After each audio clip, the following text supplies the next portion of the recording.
नमस्कार विद्यार्थियों, मैं हूं अमित ठाकुर और आज हम बात करेंगे पार्ट 3 के रिवीजन पार्ट की सेकंड पार्ट की, मतलब रिवीजन के सेकंड पार्ट की। और आज का हमारा जो सबसे पहला प्रश्न है, अब हम ज़्यादा समय इसमें पुराने परिचय वगैरह देने में नहीं लगाएंगे। जल्दी से जल्दी फटाफट हमें अपना ये काम पूरा करना है। तो आज का जो हमारा अगला प्रश्न है, पार्ट 3 का जो अगला प्रश्न है रिवीजन के लिए, वो है what do you understand by गोत्रा। What were the rules associated with it? Were they universally followed by everyone? यानी जब हम सामाजिक इतिहास की बात कर रहे हैं तो एक बहुत महत्वपूर्ण चीज़ है गोत्र के बारे में। सबसे पहले तो बात है कि गोत्र है क्या। गोत्र एक्चुअल में जो वैदिक सीयर होते थे, जो वैदिक ऋषि होते थे, उनके से जुड़ा हुआ है। और जो भी लोग उस समान गोत्र के होते थे तो ये माना जाता था कि वो उस वैदिक ऋषि की संतानें हैं। तो इस बात को हम गोत्र कहते थे। यानी जो गोत्र हैं वो किसी वैदिक ऋषि के कुल को का परिचायक हैं कि उस गोत्र से जितने भी व्यक्ति हैं वो सब उस वैदिक ऋषि के संतान माने जाते हैं। तो ये था गोत्र। अब सवाल ये है कि इस गोत्र से संबंधित नियम क्या थे। गोत्र, खासकर जो स्त्रियों की गोत्र के संबंध में दो मुख्य नियम थे। पहला नियम ये था कि स्त्री जो है, जब तक अब उसके विवाह नहीं हुआ है तब तक तो उसका गोत्र उसके पिता का गोत्र रहेगा। यानी जो उसके पिता गोत्र है वही उस स्त्री का गोत्र रहेगा जब तक उसका विवाह नहीं होता। और जैसे ही उसका विवाह होता है तो फिर वो अपने पिता के गोत्र को त्याग देगी और अपने पति के गोत्र को धारण कर लेगी। ये पहला नियम था गोत्र के बारे में। और गोत्र के बारे में जो दूसरा नियम था वो ये था कि समान गोत्र के व्यक्तियों के बीच विवाह नहीं हो सकता। क्योंकि आपको पता है ना कि समान गोत्र के व्यक्ति तो एक ही ऋषि की संतान है, यानी आपस में भाई बहन है।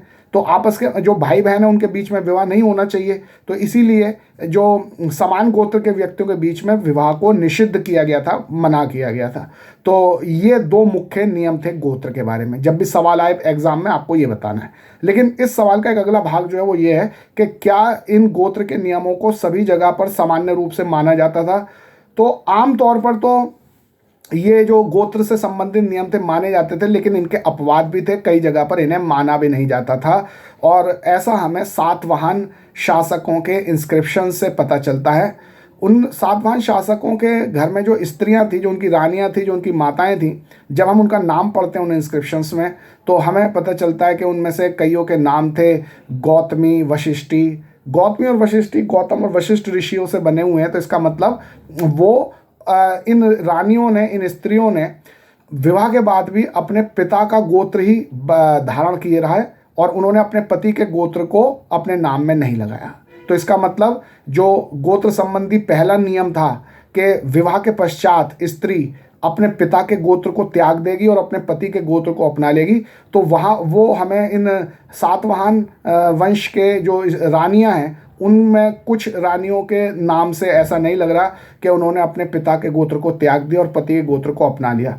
वो विवाह के बाद भी अपने पिता के गोत्र को ही अपनाए रखी, जैसा उनके नाम से पता चल रहा है, गौतमी और वशिष्ठी के नाम से। ये गौतमी और वशिष्ठी, गौतम और वशिष्ठ जो हैं उन ऋषि, उनके से निकला हुआ गोत्र है। तो इसलिए एक तो हमने देख लिया कि जरूरी नहीं था कि जो विवाह के पश्चात स्त्री अपने पिता का गोत्र त्याग ही देगी और पति का गोत्र अपना ही लेगी, ऐसा जरूरी नहीं था। ये हमें सातवाहनों के व्यवहार से पता चल रहा है।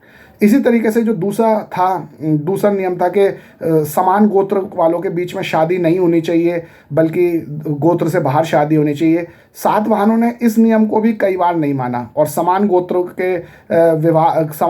के लोगों के बीच में ही विवाह हो गया। जैसे हम देखते हैं कि जिसमें पति और पत्नी दोनों का गोत्र समान है, जो उसके मतलब जो पत्नी का पिता है उसका भी गोत्र वही है और जो पति है उसका भी गोत्र वही है, यानी समान गोत्र वालों के बीच में शादी हो रही है। ये हमें सातवाहनों के इंस्क्रिप्शन से पता चल रहा है। तो यानी ये दोनों ही बातें, ये दोनों जो मुख्य नियम थे वो सातवाहनों ने नहीं माने, जबकि वो अपने आप को ब्राह्मण भी कहते थे।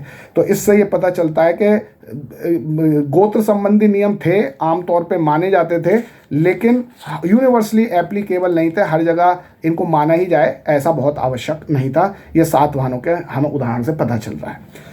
अब इसके बारे में जो विवाह और नातेदारी का जो संबंध है उसके बारे में जो ये सेकंड जो इसका पार्ट चल रहा है, इसका जो एक और मुख्य बात है वो ये है कि महिलाओं की स्थिति, माताओं की स्थिति कैसे थी। जैसा हम देखते हैं सातवाहनों के जो सातवाहन वंश में कई शासकों ने अपने माता के नाम पर अपना नाम रखा था, जैसे गौतमी पुत्र श्री सातकर्णी। तो इसका मतलब ऐसा लगता है कि भाई माताएं बड़ी महत्वपूर्ण थी उस काल में, सामाजिक स्थिति महिलाओं की अच्छी थी कि उन अपने जो पुत्र है वो अपने माता के नाम से अपना नाम बता रहा है। और हमने ये देखा कि उपनिषद में भी मेट्रोनिमिक्स का उदाहरण है, यानी माता के नाम पर पुत्र का नाम रखा गया है। तो इससे क्या पता चलता है कि महिलाओं की स्थिति बहुत अच्छी थी, उनका बड़ा समाज में सम्मान था।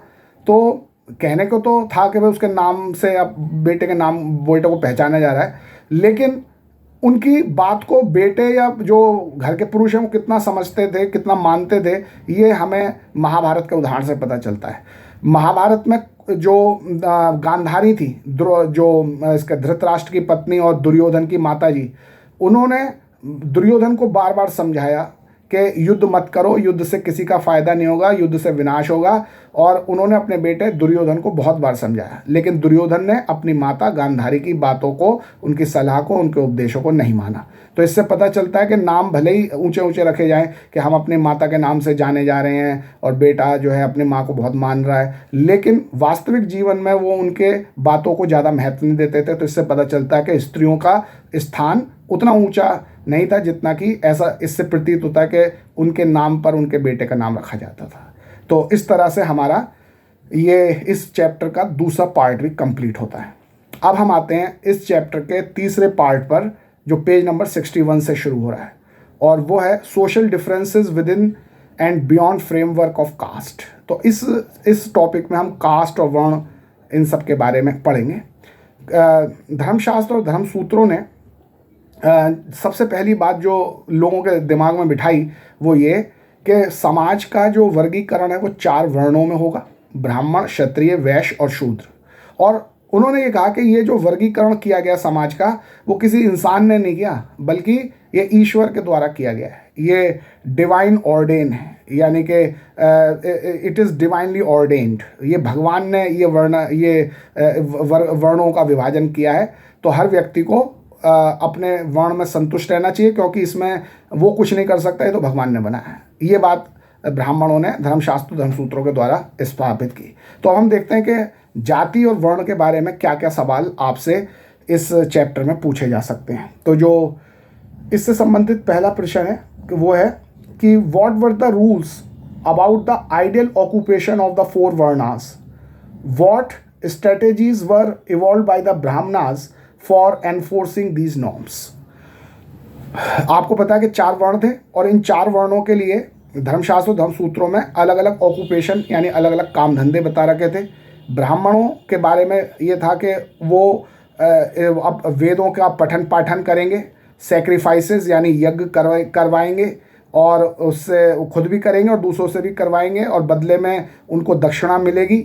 और क्षत्रियों से ये आशा की जाती थी कि उनका काम है वॉरफेयर यानी युद्ध करना, लोगों की रक्षा करना, एडमिनिस्टर जस्टिस यानी शासन चलाना, और वेदों की स्टडी करना, और यज्ञ करवाना, और साथ ही ब्राह्मणों को यज्ञ के दक्षिणा देना, उपहार देना।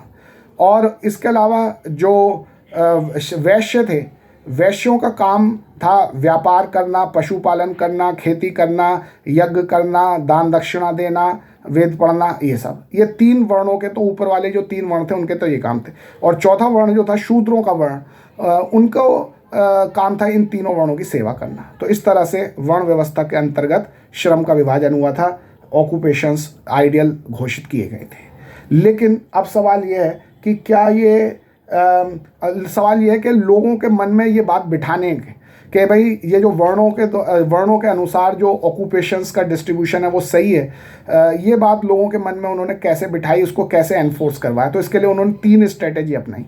सबसे पहली स्ट्रेटेजी तो उन्होंने ये बताया, लोगों के मन में ये बिठा दिया कि ये भाई किसी व्यक्ति ने नहीं बनाए वर्ण, ये भगवान ने बनाए, तो इसलिए सबको भगवान के बताए गए वर्णों का पालन करना चाहिए। एक तो उन्होंने इस तरह का जो अपनी बातें लोगों तक पहुंचाई, जिससे लोग आसान मान लें इन बातों को कि हाँ भाई भगवान ने बनाया तो हमें इन वर्णों के अनुसार ही अपना ऑक्यूपेशन करना चाहिए। दूसरा जो था वो ये था कि वो राजा को लगातार सलाह देते रहते थे कि राजा इस बात को सुनिश्चित करे कि समाज में सभी व्यक्ति अपने अपने वर्णों के अनुसार अपना ऑक्यूपेशन करें। कोई व्यक्ति अपने वर्ण को छोड़कर कोई दूसरा ऑक्यूपेशन करने की कोशिश करता था तो राजा उसको दंड देता था पुरोहित के कहने से, यानी ब्राह्मणों के कहने से। तो ब्राह्मण इस तरह से वर्ण व्यवस्था को बनाए रखने के लिए राजा का प्रयोग भी करते थे। और तीसरा, वो लोगों को परसुएट करते थे, वो लोगों को समझाते थे कि वो वर्ण व्यवस्था का पालन कर, इसके लिए वो कहानियाँ सुनाते थे, जैसे महाभारत जैसी कहानियाँ। तो इन 3 प्रकार की स्ट्रेटेजीज का प्रयोग करके जो ब्राह्मण थे उन्होंने वर्ण व्यवस्था के अनुसार लोगों के आइडियल ऑक्यूपेशन को उनके दिमाग में बिठाने और वो स्वेच्छा से इन्हें माने, इस बात के लिए 3 उन्होंने स्ट्रेटेजी अपनाई। अब जो अगला महत्वपूर्ण सवाल है हमारे लिए वो है बहुत ही महत्वपूर्ण, जिस पर बहुत बार सवाल आता रहता है, वो है कि शास्त्रों में तो ये कहा गया है कि भाई शास्त्रों में तो ये कहा गया है कि राजा केवल क्षत्रिय हो सकता है। तो क्या 600 BC से 600 CE के दौरान केवल क्षत्रिय ही राजा थे या कोई अन्य व्यक्ति भी राजा थे? तो इसके बारे में हम ये कह सकते हैं कि कि ये आमतौर पर तो यही व्यवस्था थी वर्ण व्यवस्था के अनुसार, और शास्त्रों धर्मसूत्रों में तो यही कहा था कि क्षत्रिय राजा होने चाहिए। लेकिन हम देखते हैं कि ऐसा था नहीं। बहुत सारे जो गैर क्षत्रिय थे उन्होंने भी राजपाट किया था, जिसके उदाहरण हमें देख सकते हैं। हम मौर्यों का उदाहरण दे सकते हैं जिन्होंने इतना शक्तिशाली साम्राज्य बनाया। उनके बारे में कहा जाता है कि वो निम्न कुल के थे, वो क्षत्रिय नहीं थे। फिर इसी तरह से शुंग और कर्ण जो राजा थे जो मौर्यों के बाद आए, तो उनके बारे में भी वो कहा जाता है वो ब्राह्मण थे, यानी वो भी क्षत्रिय नहीं थे। ब्राह्मण होकर भी वो राजा बनते, क्षत्रिय नहीं थे। तो यानी यहाँ पर भी वो बात लागू नहीं हो रही कि भाई केवल क्षत्रिय ही राजा बन सकते हैं। इसके अलावा शक, जो मध्य एशिया से आई गई एक बारबारिक ट्राइब थी, एक बर्बर जाति थी, उनके हाथ उन्होंने वो भी राजा बने, जिसमें रुद्रदामन एक प्रसिद्ध शासक है जिसने वहाँ पर गुजरात में जो एक झील का भी निर्माण का मरम्मत करवाई थी। तो इस तरह से हम देखते हैं कि जिन्हें मिलेच कहा जाता था, जो हमारे वर्ण व्यवस्था से बाहर के लोग थे, यानी शक, वो भी राजा बने। क्षत्रिय होना जरूरी नहीं, जिसके पास भी ताकत है वही राजा बन जाए। जो रुद्रदामन था, जो शक थे, वो भी क्षत्रिय नहीं थे, लेकिन फिर भी वो राजा बने। तो इस तरह से हमने इन सारे उदाहरणों से ये देख लिया कि, और सातवाहनों का भी एक उदाहरण है, वो ब्राह्मण कहते थे अपने आप को, यानी क्षत्रिय नहीं थे, लेकिन फिर भी वो राजा बने। तो ये सारे उदाहरण इस बात को दिखाते हैं कि ऐसा जरूरी नहीं था कि केवल क्षत्रिय ही राजा होंगे। ये जो अलग वंश, दूसरे वंश के जो दूसरे वर्णों के लोग थे, चाहे वो मौर्य जैसे निम्न कुल के हों, चाहे शुंग और कण्व जैसे ब्राह्मण हों, या शक जैसे मिलेच्छ हों, यानी आउटकास्ट हों, जो वर्ण व्यवस्था से थे ही बाहर के, और या सातवाहन जैसे ब्राह्मण हों, ये सब इनमें से कोई भी क्षत्रिय नहीं थे, लेकिन ये फिर भी राजा बने। तो इससे पता चलता है कि जिसके पास ताकत होती थी, जिसके पास योग्यता होती थी, वो उस समय भी राजा बन सकता था। क्षत्रिय होने का एक आदर्श स्थिति माना जाता था कि राजा को, क्षत्रिय को ही राजा होना चाहिए, लेकिन आमतौर पर हमने देखा कि बहुत सारे बिना क्षत्रिय जो थे वो भी राजा बने थे। तो इस तरह से आपने एक और बहुत महत्वपूर्ण बात देख ली कि क्षत्रियों का ही राजा होना जरूरी नहीं था। ये बात हमने क्लियर कर दी। अब एक और बहुत महत्वपूर्ण सवाल आता है, वो है इंटीग्रेशन। अगला क्वेश्चन जो है वो है, integration within the framework of caste was often a complicated process, elaborate by giving 3 suitable examples. यानी जो हमारे कास्ट में integration with the framework of caste के अंतर इंटीग्रेशन करना एक बड़ा कॉम्प्लिकेटेड, एक बड़ा जटिल प्रक्रिया थी। 3 उदाहरणों द्वारा समझाना कि ऐसा हुआ था, कि कैसी जटिलता थी। तो पहला उदाहरण तो बड़ा आसान है, आप खुद ही उनके बारे में देख सकते हैं। सातवाहनों के बारे में, सातवाहन ब्राह्मण थे लेकिन फिर भी राजा बने, जबकि क्षत्रिय को राजा होना चाहिए। तो तो हम ये देख सकते हैं कि कास्ट के फ्रेमवर्क के अंतर्गत इंटीग्रेशन हो रहा है, यानी जो गैर क्षत्रिय हैं वो भी राजा बन रहे हैं। तो इसका एक उदाहरण हमने सातवाहनों का दिया कि सातवाहन ब्राह्मण होकर भी, यानी नॉन क्षत्रिय होने के बावजूद भी राजा बन रहे हैं। तो ये एक कॉम्प्लिकेटेड सोशल प्रोसेस को बात दिखा रहा है। उसके बाद जो दूसरा उदाहरण है वो है हमारा कि जो सातवाहन शासक थे वो ये दावा कर रहे थे कि हम वर्ण रक्षक हैं, यानी वर्ण की रक्षा करने वाले हैं, वर्ण व्यवस्था की रक्षा करने वाले हैं और हम बड़े अच्छे शासक हैं। और वर्ण व्यवस्था की रक्षा करने का मतलब ये है कि जो अलग अलग वर्णों के लोगों की आपस में शादी नहीं होनी चाहिए और सबको अपने अपने वर्ण के अंतर्गत ही शादी करनी चाहिए, वर्ण संकर नहीं होने चाहिए। ये एक आदर्श व्यवस्था थी, धर्म की व्यवस्था थी। लेकिन खुद सातवाहन शासकों ने ही जो बाहर के लोग थे, जैसे कि जो रुद्रदामन था, जो शक सम्राट, जो शक शासक था, जो जिन्हें मिलेच कहा जाता था ब्राह्मणों के द्वारा, उन्हीं की पुत्री के साथ विवाह किया था। तो इससे पता चलता है कि ये सोशल जो मतलब सोशल इंटीग्रेशन है विद इन कास्ट फ्रेमवर्क, वो बड़ी एक कॉम्प्लेक्स प्रोसेस थी। कहा कुछ जाता था और एक्चुअल में हो कुछ और रहा था। तो ये दूसरा एग्जाम्पल है कि वर्ण व्यवस्था से बाहर जाकर भी शादी हो रही थी। जैसे हमने देखा कि जो सातवाहन शासक है उसने रुद्रदामन, जो एक मिलेच शासक था, जो शक शासक था, उसकी पुत्री से शादी की थी। तो ये भी हम देखते हैं कि जो जिसने रुद्रदामन ने सुदर्शन लेक बनाई थी। तो ये भी इसका एक उदाहरण है जो ये बता रहा है कि ये कॉम्प्लिकेटेड प्रोसेस है वर्ण व्यवस्था, कास्ट इंटीग्रेशन की, जो कि हमारे इस उदाहरण से दिखाई दे रही है कि भाई उन्होंने जो है जो कास्ट सिस्टम से भी बाहर के लोग थे उनके साथ वो शादी कर रहे हैं। और जो ये किसने की थी शादी? ये की थी गौतमी पुत्र श्री सातकर्णी ने रुद्रदामन की एक किन के साथ, यानी उसके रिश्तेदार के साथ, उसकी बेटी या किसी भी रिश्तेदार के साथ। तो ये इस बात को दिखा रहा है। और तीसरा जो उदाहरण हम दे सकते हैं वो ये कि भाई हमारा जो कास्ट सिस्टम है वो तो एंडोगैमी को कहता है, सॉरी एक्सोगैमी को कहता है, यानी अपने गोत्र से बाहर शादी करने को कहता है। लेकिन सातवाहनों ने एंडोगैमी यानी गोत्र के अंदर ही शादी की। तो ये भी ये बात दिखा रहा है कि जो हमारा जो जिसके बारे में हम कह सकते हैं कि integration within the framework of caste was often a complicated process, यानी कास्ट के फ्रेमवर्क के अंदर इंटीग्रेशन एक कॉम्प्लिकेटेड प्रोसेस थी, एक जटिल प्रक्रिया थी। ये 3 उदाहरणों से हमें पता चला। पहला उदाहरण जो है वो ये कि सातवाहन ब्राह्मण होकर भी राजा बन गए जबकि वो क्षत्रिय नहीं थे। दूसरा उदाहरण ये है कि जो उन्होंने ऐसे अपने जिन्हें आउटकास्ट माना, कास्ट सिस्टम से बाहर माना जाता था, मिलेच जिन्हें कहा जाता था, यानी शक, रुद्रदामन, उसकी बेटी से शादी कर ली श्री सातकर्णी ने, गौतमी पुत्र श्री सातकर्णी, जो सातवाहन शासक था। तो ये भी एक इसका उदाहरण है कि कितना कॉम्प्लिकेटेड प्रोसेस है कास्ट सिस्टम के अंतर्गत, जो कुछ घट रहा है कि कहा कुछ जा रहा है, हो कुछ हो रहा है।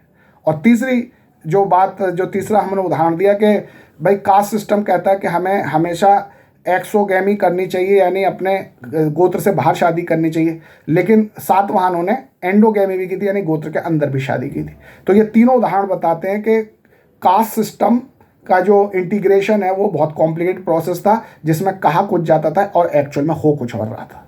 तो ये बात भी अब हमारे सामने क्लियर हो गई। आपको ये 3 एग्जाम्पल बताने जब ये सवाल है। इसके बाद एक और बहुत महत्वपूर्ण सवाल है, वो है कि social complexities are reflected in the term jati used in Brahmanical text, elaborate.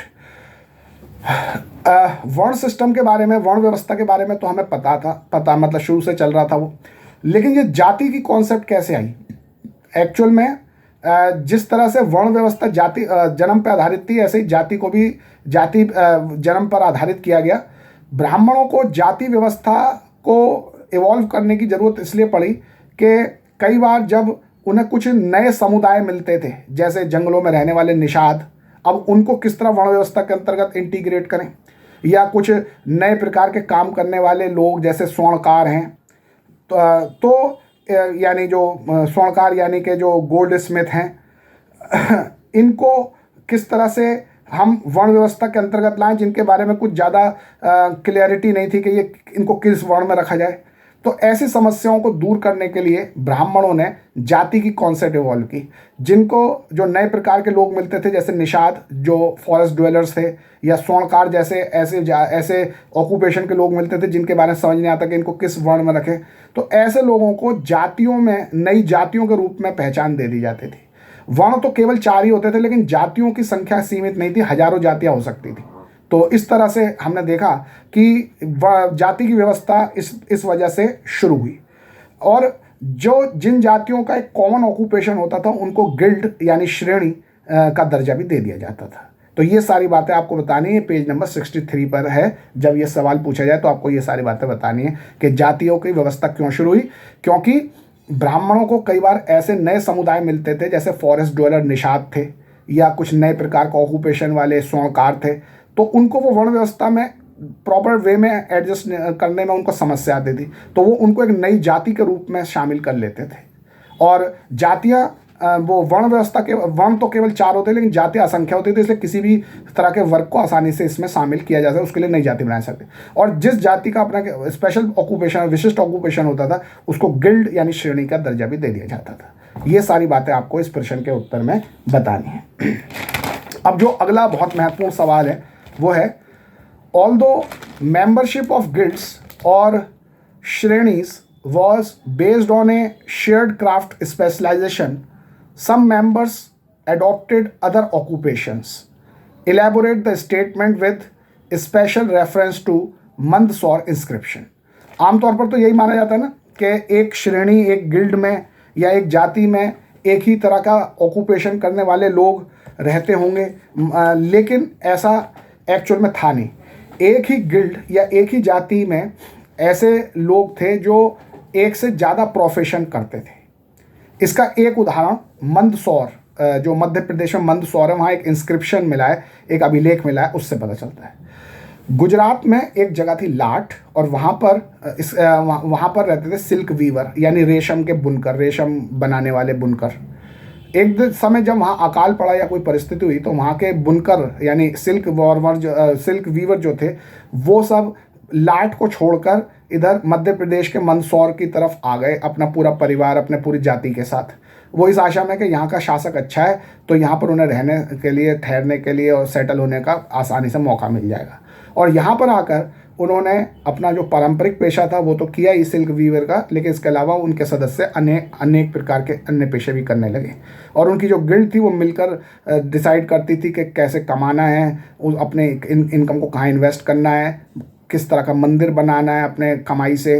ये सारी बातें गिल्ड करती थी, लेकिन इनके सदस्य जो थे वो केवल ऐसा नहीं कि एक ही प्रकार के व्यवसाय करते थे, इनके सदस्य कई प्रकार के व्यवसाय करते थे। यानी ये जरूरी नहीं है कि एक गिल्ड के सदस्य सारे एक जैसा व्यवसाय करते हो, अलग अलग प्रकार के व्यवसाय भी करते थे। इसमें एक इंटरेस्टिंग एग्जांपल हमें मृच्छकट्टिकम जो एक संस्कृत नाटक है, उसका जो नायक है, उसका हीरो जो है चारुदत्त, उससे भी पता चलता है। वैसे वो ब्राह्मण था, लेकिन वो व्यापारी भी था। इसी तरह से हमें एक और उदाहरण मिला है क्षत्रिय वणिक का, यानी यानी वो क्षत्रिय भी थे और वो वणिक यानी कि व्यापारी भी थे। ये बात आपको पेज नंबर 64 का जो बॉक्स है उसमें मिलेगी। तो इस सब से ये पता चलता है कि एक ही जाति के लोग, एक ही गिल्ड के लोग आमतौर पर उस जाति या गिल्ड से संबंधित ऑक्यूपेशन करते थे, लेकिन साथ ही वो अन्य ऑक्यूपेशंस भी कर सकते थे। तो इन उदाहरणों के साथ आपको इस प्रश्न का उत्तर देना है। अब एक और बहुत महत्वपूर्ण सवाल आपसे पूछा जाएगा, वो है कि given the diversity of the Indian subcontinent, there were and always have been populations whose social practices were not influenced by Brahmanical ideas. Give 3 examples of such population. What attitude was shown in Sanskrit text towards the population, towards these population? इसका उत्तर आपको page number 65 पर मिलेगा। तो 64 और 65 दोनों पर मिलेगा। तो यानी ब्राह्मणों ने जो वर्ण व्यवस्था बनाई थी, जो सोशल पैटर्न बनाया था, उससे अलग हटके भी लोग रहते थे। यानी वो ब्राह्मणिकल आइडियाज़ में बिलीव नहीं करते थे और वो अपने हिसाब से ही रहते थे। तो ऐसे 3 एग्जाम्पल आपसे पूछे। तो इनमें से जो पहला एग्जाम्पल है वो है फॉरेस्ट ड्वेलर्स, यानी कि जंगलों में रहने वाले लोग जैसे निषाद। वो ब्राह्मणिकल आइडियाज़ को ना मान के अपने खुद के ट्रेडिशंस के हिसाब से अपना जीवन चलाते थे।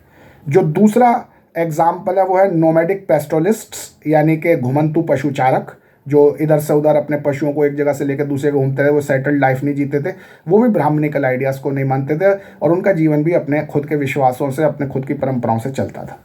और तीसरे प्रकार के जो लोग थे वो थे जो नॉन सांस्कृतिक लैंग्वेजेस बोलते थे, यानी जो मिलेच्छ जिन्हें कहा जाता था, जैसे शक वगैरह, जो बिल्कुल हमारे जो कास्ट सिस्टम से बाहर के ही थे उन लोगों को, तो वो भी ब्राह्मणिकल आइडियाज़ को नहीं मानते थे और अपने हिसाब से रहते थे। तो आपसे 3 एग्जाम्पल पूछे थे कि ऐसे 3 एग्जाम्पल बताइए ऐसे ऐसे लोगों के जो ब्राह्मणिकल आइडियाज़ को नहीं मानते हैं और अपने हिसाब से जीवन जीते थे। तो 3 कौन कौन से एग्जाम्पल बताए हमने? एक फॉरेस्ट ड्वेलर जैसे कि निषाद वगैरह, और दूसरे नोमैडिक पेस्टोलिस्ट यानी घुमंतु पशुचारक, और तीसरे जो हैं नॉन सांस्कृतिक लैंग्वेजेस बोलने वाले यानी गैर संस्कृत भाषा बोलने वाले लोग। तो इस तरह से इनके 3 एग्जाम्पल आपको देने, आपको फुल 3 मार्क्स मिल जाएंगे। अब उसके बाद अगला जो हमारे लिए इम्पोर्टेंट क्वेश्चन है वो है, there was a sharing of ideas and beliefs between the people who followed the Brahminical ideas and those who didn't. Elaborate with suitable example from Mahabharata. तो हमने देखा कि समाज में 2 प्रकार के लोग थे, एक जो ब्राह्मणिकल आइडियाज़ को यानी धर्मशास्त्र और धर्मसूत्रों को फॉलो करते थे, और दूसरे जो इन चीज़ों को फॉलो नहीं करते थे। जैसे 3 एग्जाम्पल अभी हमने देखे, नोमैडिक पेस्टोलिस्ट हैं, फॉरेस्ट ड्वेलर्स हैं, और नॉन सांस्कृतिक लैंग्वेज को बोलने वाले हैं। लेकिन इसका मतलब ये नहीं कि वो आपस में हमेशा दुश्मन ही रहते थे, उनके बीच में भी आपस में एक्सचेंज ऑफ आइडियाज़ होता था, वो एक दूसरे के साथ मिलजुल कर भी रहते थे और उसके नया कल्चर भी पैदा होता था। इसका एक एग्जाम्पल हमें भीम और हिडिम्बा के व्यवहार में मिलता है। भीम तो ब्राह्मणिकल आइडियाज़ को मानने वाले परिवार का था, वो तो क्षत्रिय था, जबकि जो हिडिम्बा थी वो राक्षस थी, जंगलों में रहने वाला, जिसे हम कह सकते हैं फॉरेस्ट ड्वेलर्स थी। लेकिन फिर भी उन दोनों के बीच में शादी हुई, उनका एक पुत्र हुआ, और उनके बीच में मतलब एक्सचेंज ऑफ आइडियाज़ और व्यवहार हुआ। तो इससे ये पता चलता है कि जो अलग अलग ये जो ब्राह्मणिकल आइडियाज़ को मानने वाले और ब्राह्मणिकल आइडिया को ना मानने वाले लोग थे, भले ही वो अलग अलग थे, उनके ट्रेडिशंस अलग अलग थे, उनकी सोच अलग अलग थी, लेकिन उनके बीच में भी आपस में लेन देन, संबंध, व्यवहार होते रहते थे। और इसका सबसे अच्छा एग्जाम्पल है भीम और हिडिम्बा का विवाह। इसके बारे में पेज नंबर 65 पर एक बॉक्स भी दे रखा है, और टाइगर लाइक हस्बैंड, आपको वो पढ़ना है और इसका उत्तर आपको इसी पूरी एक्सप्लेन करते हुए, इस कहानी को एक्सप्लेन करते हुए देना है। अब अगला जो क्वेश्चन एग्जाम के लिए है वो है, why did the Brahmanas develop a sharper social divide by classifying certain social categories as untouchables. ब्राह्मणों ने जो व्यवस्था बना रखी थी कि 4 वर्ण होंगे, ब्राह्मण, क्षत्रिय, वैश्य, शूद्र, लेकिन इसके अलावा एक और कैटेगरी भी थी जिन्हें हम अनटचेबल्स या चांडाल कहते थे। उनको तो छूना भी पाप था, और वो उनसे तो बहुत दूर, बड़ी घृणा की तरह से की जाती, तो उनको बिल्कुल अलग रखा जाता था। तो आखिर ऐसा क्यों किया गया, यानी चांडाल्स यानी जो अनटचेबल्स की कैटेगरी क्यों बनाई गई? इसके 2 कारण थे। एक तो जिसे हम कहते हैं प्योरिटी की कॉन्सेप्ट, और एक है पॉल्यूशन की कॉन्सेप्ट। ये आपको अपने एग्जाम में आंसर में जरूर लिखना है। प्योरिटी यानी पवित्रता, और पॉल्यूशन यानी अशुद्धि, इन दोनों की कॉन्सेप्ट। प्योरिटी की कॉन्सेप्ट ये कहती है कि कुछ काम जैसे पूजा करना, रीति रिवाजों का पालन करना, रिचुअल्स का पालन करना, ये बड़े पवित्र काम है। तो जो भी इन कामों को करेगा उसे ऐसे लोगों से दूर रहना चाहिए, उनके हाथ का दिया खाना नहीं खाना चाहिए, उनके हाथ का दिया पानी नहीं पीना चाहिए, जो गंदे किस्म के काम करते हैं, जैसे मुर्दों को जलाना, साफ सफाई करना। इसलिए क्योंकि वो हमें प्योर काम करना, हम पूजा पाठ करेंगे, हमें और अच्छे काम करने हैं, तो हमें ऐसे लोगों के हाथ से साथ नहीं रहना चाहिए, उनको नहीं छूना चाहिए, उनके हाथ से खाना नहीं खाना चाहिए जो गंदे काम करते हैं। इसे कहते हैं प्योरिटी कॉन्सेप्ट। और एक है पॉल्यूशन की कॉन्सेप्ट। पॉल्यूशन की कॉन्सेप्ट का मतलब कि जो बहुत गंदे काम है, जैसे मुर्दों को जलाने का काम है, मुर्दों को जलाने का काम है कि, और इसी तरह से जो डेड एनिमल्स को खाल छीलने का काम है, ये बड़े पॉल्यूटिंग काम माने जाते हैं। तो इसलिए ऐसे लोगों को गंदा माना जाता है, उनको दूर रखा जाता था। तो यानी प्योरिटी और पॉल्यूशन दोनों की कॉन्सेप्ट की वजह से ब्राह्मणों ने एक ऐसी कैटेगरी बना दी लोगों की जिनको चांडाल कहा जाता था, और उनको समाज से, गांव से बिल्कुल बाहर रखा जाता था। तो यही आपको बताना है। इसका उत्तर आपको पेज नंबर 65 और 66, 65 और 66 पर मिल जाएगा। और फिर एक और क्वेश्चन है हमारे लिए, वो है, how were Chandalas treated in Indian society during 600 BC to 600 CE? Discuss on the basis of Dharmashastra and the observations of foreign travellers. तो मनुस्मृति इस बारे में बड़ी कठोर ड्यूटी फिक्स करती है चांडालों की, कि उन्हें किस तरह से रहना है, उन्हें जो है गांव के बाहर रहना है, उनको केवल मृतकों के जो ऊपर जो कफन ओढ़ाया जाता था केवल उस कपड़े को पहनना है। अब मतलब और इसके अलावा केवल लोहे के जेवर, लोहे के आभूषण ही पहनने हैं। रात को शाम को वो शहर के अंदर नहीं आ सकते, और शहर के अंदर जब दोपहर में भी कभी आएंगे तो क्लैपर यानी वो डंडा सा बजाते हुए आएंगे, ताकि खटखट की आवाज़ करते हुए, ताकि सबको पता चल जाए कि चांडाल आ रहा है और सब हट जाएँ, क्योंकि उसको देखना, उसको छूना बड़ा अपवित्र माना जाता था। तो इस प्रकार से धर्मशास्त्रों में उनके साथ किए जाने वाले व्यवहार की पूरा लिस्ट है। इसके अलावा जो कुछ चीनी यात्री भारत में आए, जैसे फाशियान आया 5th सेंचुरी में, और इसके अलावा हुआनसांग आया 7th सेंचुरी में, इन्होंने भी जो वर्णन किया वो भी यही दिखाता है कि इन चांडालों के साथ बुरा व्यवहार किया जाता था। लोग इनके देखने से भी बचते थे, और इनको एग्जीक्यूशनर्स और स्कैवेंजर्स यानी जल्लाद का काम, दूसरों फांसी देने या मरवाने का काम लोगों से इनसे करवाया जाता था। या जो स्कैवेंजर्स यानी जो मरे हुए पशुओं को हटाने, उनकी खाल को हटाने, उनकी डेड बॉडी को हटाने, इनका काम उनसे करवाया जाता था। मतलब बहुत ही जो ख़राब किस्म के काम समाज में माने जाते हैं वो सब काम इनसे करवाए जाते थे। तो हमें मनुस्मृति से और धर्मशास्त्रों से पता चला, हुएनसांग के वर्णन से पता चला जो 7th सेंचुरी में आया था, फाशियान जो 5th सेंचुरी में आया था उसके वर्णन से पता चला। पेज नंबर 66 पर आपको मनुस्मृति में उनका जो वर्णन है वो भी बता रखा है, और फाशियान और हुएनसांग इन सब के वर्णन के बारे में बता रखा है। तो आपको ये सब चीज़ें लिखनी है आंसर में, जब आपसे ये क्वेश्चन पूछे जाए कि इंडियन सोसाइटी में चांडाल्स की क्या स्थिति थी। तो आज हम इसके बारे में इतना ही करते हैं। आज ये दूसरा वीडियो ख़त्म करते हैं, और अब अगले वीडियो में, तीसरे वीडियो में ये चैप्टर भी हम ख़त्म कर देंगे। तब तक के लिए सभी को नमस्कार।